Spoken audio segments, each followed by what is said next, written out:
Israel में बड़ा डर बैठ गया है कि अगर ईरान का बस चला तो वो इस युद्ध से कभी बाहर नहीं निकल पाएगा।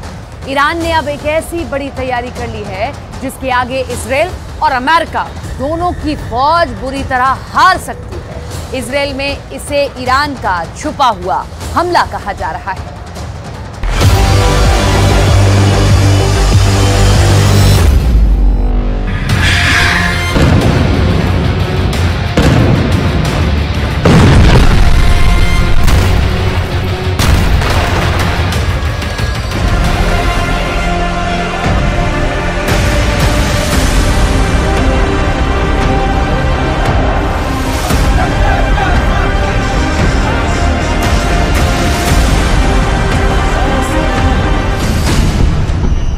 ईरान का ऐलान, इजरायल का विनाश शुरू।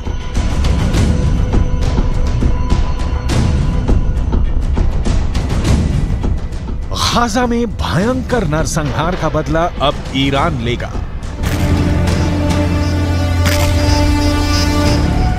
ईरान के सुप्रीम लीडर अली खामनेई ने ऐलान कर दिया है कि भले ही हमास और इजरायल के बीच सीज फायर हो गया हो, लेकिन ईरान गाजा में गिराए गए एक एक इजरायली बम का खूनी बदला जरूर लेगा।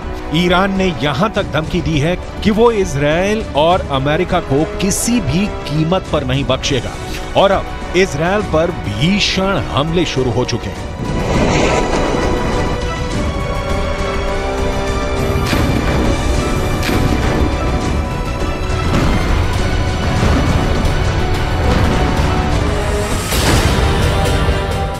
गाजा में एक एक बम का बदला लेगा ईरान।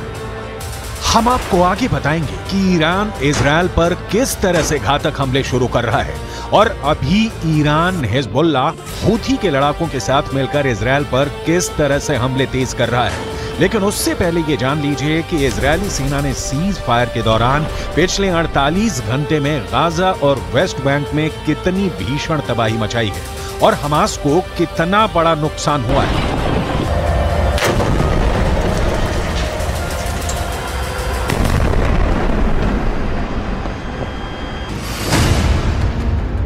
इजरायल सुरक्षा बलों यानी आईडीएफ ने दावा किया है कि पिछले 24 घंटे में हमास के नौसेना बल के कमांडर को उसने मार डाला है। Commander Umar Abu Jallah Hamas की नौसेना बल में एक सीनियर कमांडर था। कमांडर उमर अबू जल्लाह को इजरायली सेना ने हवाई हमले में मारा है।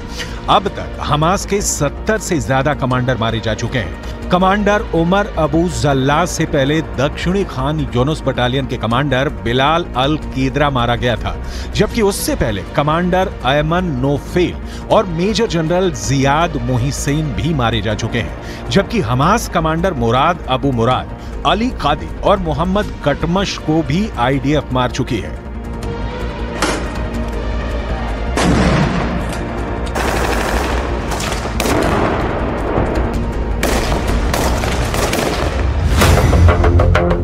इजरायल को नहीं बचा पाएगा सीज फायर। अब सवाल उठता है कि आखिर इजरायल के सामने ऐसी क्या मजबूरी हुई कि उसे हमास के साथ 4 दिन का सीज फायर करना पड़ा। ईरानी सेना के दावों के मुताबिक गाजा सिटी में इजरायली सेना को भी भारी नुकसान हुआ है। ईरान का यहां तक दावा है कि भले इजरायल अपने 70 सैनिकों के मरने का दावा करे, लेकिन हकीकत में इजरायल के 10 से 20 गुना सैनिक गाजा सिटी में सीधी जंग में मारे जा चुके हैं। इसीलिए ईरान के सुप्रीम लीडर अली खामनेई 4 दिन के सीज फायर शुरू होने के साथ ही ऐलान कर दिया था कि गाजा में गिराए गए एक एक इजरायली बम का बदला लिया जाएगा। इसी को लेकर ईरान की राजधानी तेहरान में ईरान सैनिक और लड़ाकों ने जबरदस्त प्रदर्शन किया है, जिसमें इजरायल को नक्शे से मिटाने की कस्में खाई गई हैं। तेहरान में हुए प्रदर्शन की तस्वीरों में साफ देखा जा सकता है कि जबरदस्त नारों के बीच इजरायल को मिटाने की कस्में खाई जा रही हैं।